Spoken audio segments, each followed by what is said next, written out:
got jokes. Got a couple jokes for you. Never wanted to be a stand-up, but last year I made a documentary, and the only way they would let me make the documentary is if I tried stand-up, and it won't leave me alone, so here we are. When I found out I was coming to Australia and wanted to do this, I thought I should try to write some jokes that are specific to Australia, see if I can do that. Yeah, I can feel your trepidation, it's okay, it's gonna be good. And I wanted to avoid all the obvious shit, you know, dingoes and fucking Paul Hogan. I ate so many peanuts backstage because I was nervous. Don't eat peanuts before stand-up routine. They don't go down smooth. Paul Hogan, shrimps in the wallet nonsense. So I wanted to do something a little less obvious. And when I was doing my research, which means I read 2 websites, I found out some interesting stuff that I will now tell you about. The first thing I discovered, actually, let me ask this as a question. Do you guys have any idea what the most addictive drug on earth is? Alcohol, I would have agreed with you until about 2 years ago. That's a bad one. I heard somebody say that, and that's a fantastic one. Yeah.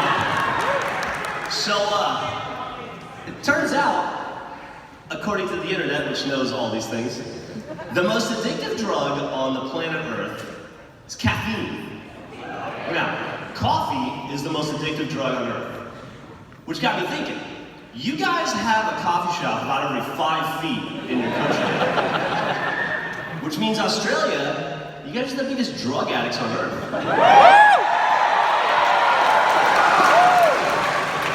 I mean, clap for that, sure.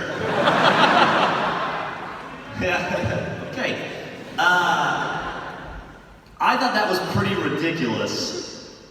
So, lost my place. Luckily, I never have to do this again after tonight.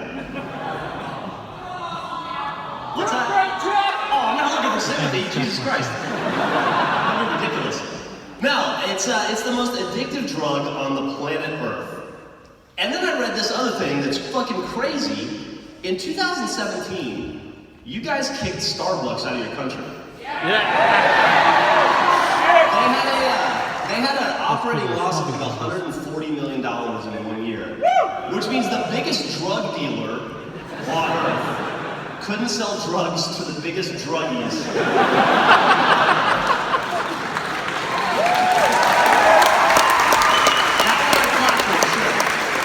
The problem I have with it is I can't accept the idea that caffeine is a drug. And I can prove to you that it's not. Very simply. I've never sucked a dick for a cup of coffee. Now, I'm not saying I've sucked a dick for heroin, but if we were hanging out and I pointed to this young gentleman right here, and I said, you see that guy in the white shirt? I just sucked his dick for some crack cocaine, you would go, wow, Geoff really likes crack cocaine. If I said, you see the guy in the white shirt? I just sucked his dick for a cappuccino, you would say, wow, Geoff really likes sucking dick.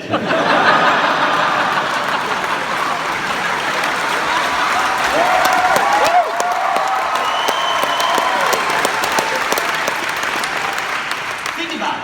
What's the first thing you do when somebody hands you a cup of coffee? Alright, so it was a rhetorical question, shut the fuck up. You guys can discuss that later. You try to make it taste less like what it is. Right? You put sugar in it, you put milk in it, you probably put like dingo milk in it, whatever you do here, cinnamon. You try to make it less like what it is. But drugs are perfect the way God made it. If you're at a party and somebody said, hey, I got some heroin, do you want to tie one off? If that's your deal, and more power to you if it is, if you said, shoot me up, they wouldn't go, cool man, how do you take it? Take your black tar heroin black. That's the way it was intended. If you're still not convinced, I got one more. Go to Alcoholics Anonymous or Crack Cocaine Anonymous. That doesn't really roll off the tongue, but I'm assuming there is one. Or Heroin Anonymous or Barbiturates Anonymous or any of those places where people go to get better and overcome their addictions. You're gonna find 2 things. You're gonna find a bunch of chairs in a circle, and you're gonna find free coffee. Now would posit to you that the one thing you don't want to give drug addicts at the rehabilitation place is free drugs. Therefore, I have proven to you caffeine is not a drug. I'm very smart.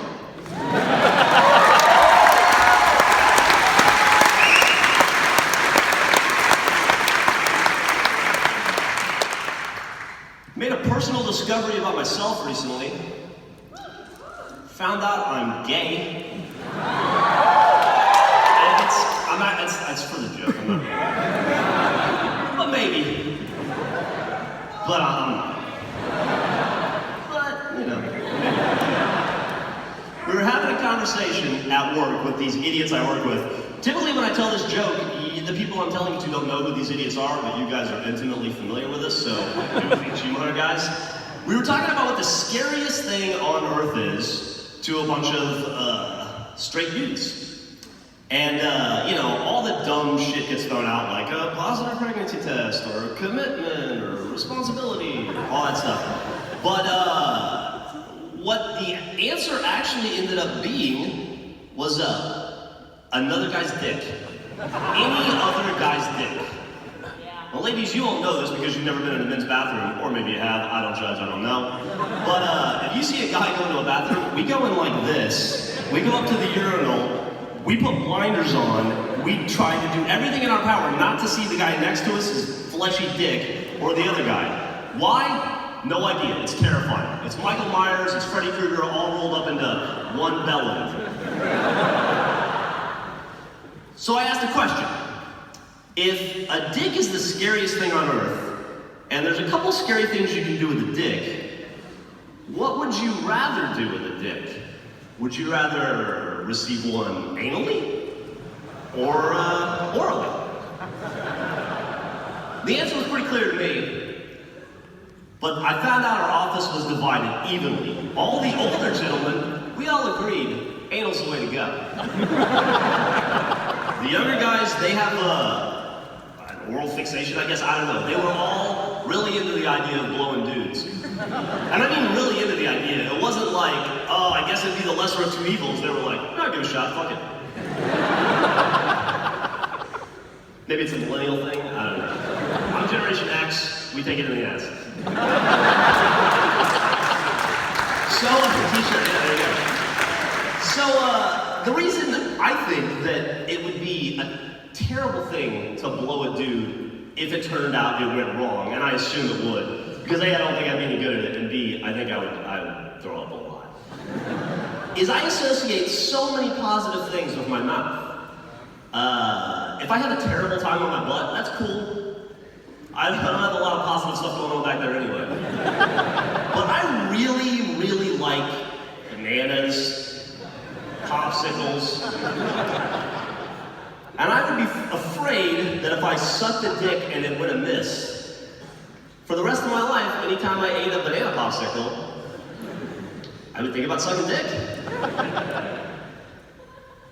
However, turns out just having that conversation, now anytime I eat a banana or a popsicle, I think about sucking dick. A lot. And popsicles still taste really good. And I haven't had any complaints from the bananas either.